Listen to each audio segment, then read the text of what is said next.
Anantapuram central university వద్ద అర్ధరాత్రి ఉద్రిక్తత చోటు చేసుకుంది. విద్యార్థినుల బాత్రూంలోకి కొంతమంది తొంగి చూస్తున్నారని స్టూడెంట్స్ వీసీ దృష్టికి తీసుకెళ్లారు.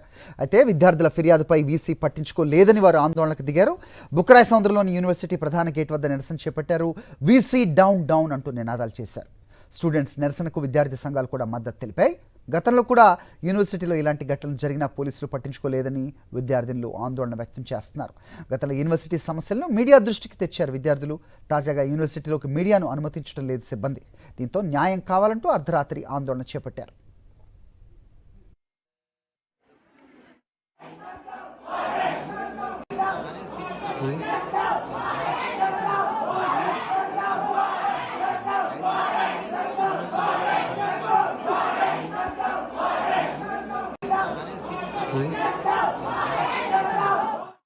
ప్రధానంగా ఏదైతే యూనివర్సిటీ సంబంధించినటువంటి కాంపౌండ్ ప్రాంగణంలో విద్యార్థినులకు సంబంధించినటువంటి టాయిలెట్స్ అదే ఇతర సంబంధించినటువంటి చోట్ల ఇతర వ్యక్తులు వచ్చి అక్కడ విక్షిస్తున్నట్లు, బాత్రూమ్ సంబంధించినటువంటి చోట విక్షిస్తున్నట్లు, దాంతోపాటు అక్కడ వాళ్ళకి ఇతర వాళ్ళ నుంచి ర్యాగింగ్, యూటీజింగ్ సమస్య ఉంది అని ఆ సమస్య పరిష్కరించాలని అర్ధరైతున్నప్పుడు విద్యార్థులు రోడ్డు ఎక్కడం చాలా దౌర్భాగ్యమైనటువంటి విషయం. విద్యార్థులు వివిధ రాష్ట్రాల నుంచి వచ్చినటువంటి విద్యార్థులు రోడ్డు ఎక్కి ప్రశ్నిస్తున్నారు. ఆ ప్రశ్నలకు సమాధానం చెప్పలేక యూనివర్సిటీ వీసీ గారు పోలీస్ యంత్రాంగాన్ని ఉపయోగిస్తూ అక్కడ ఉన్నటువంటి విద్యార్థులపై లాఠీలతో భయపెట్టేటువంటి ప్రయత్నం చేస్తున్నారు. ఇది సరైనటువంటి ధోరణి కాదు.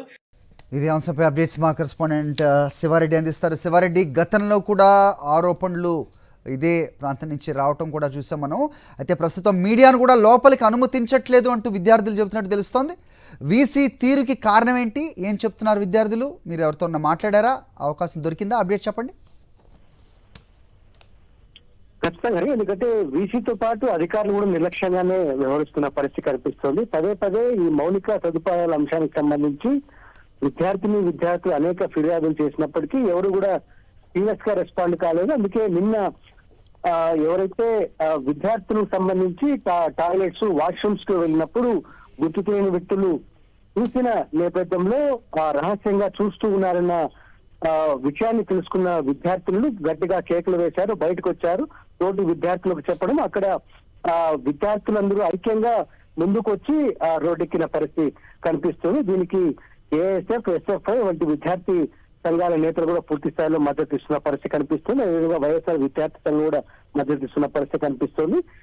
ఎవరైతే ప్రహరీ గోడ, దీనికి సంబంధించి సెంట్రల్ యూనివర్సిటీ ఏర్పాటై చాలా రోజులు గడుస్తున్నప్పటికీ భవనాల నిర్మాణాలు కూడా దాదాపుగా పూర్తి అయినప్పటికీ ప్రహరీ గోడ ఎందుకు నిర్మించలేదు, అదేవిధంగా విద్యార్థులు అమ్మాయిలు వెళ్లే వాష్రూమ్ సంబంధించి ఎందుకు అక్కడ రక్షణ చర్యలు తీసుకోలేదు అన్నదానిపైన పూర్తి స్థాయిలో ప్రశ్నార్థకంగా మారింది. ఇప్పటికే అనేక సందర్భాల్లో సెంట్రల్ యూనివర్సిటీ అధికారుల దృష్టికి తీసుకెళ్లినప్పటికీ, అదేవిధంగా స్థానిక పోలీసులకు డయల్ 100 కావచ్చు, లేకుంటే బుక్కరాయ సముద్రం పోలీసులు కావచ్చు, పదే విజ్ఞప్తులు, ఫిర్యాదులు వెళ్తున్నప్పటికీ వారి సైడ్ నుంచి కూడా పట్టించుకోలేదన్న ఆరోపణలు వినిపిస్తున్న నేపథ్యంలో నిన్న అర్ధరాత్రి వేళ విద్యార్థులు నిర్వహించిన ఆందోళన పూర్తి స్థాయిలో చర్చనీయాంశంగా మారింది. హరి. ఓకే శివారెడ్డి.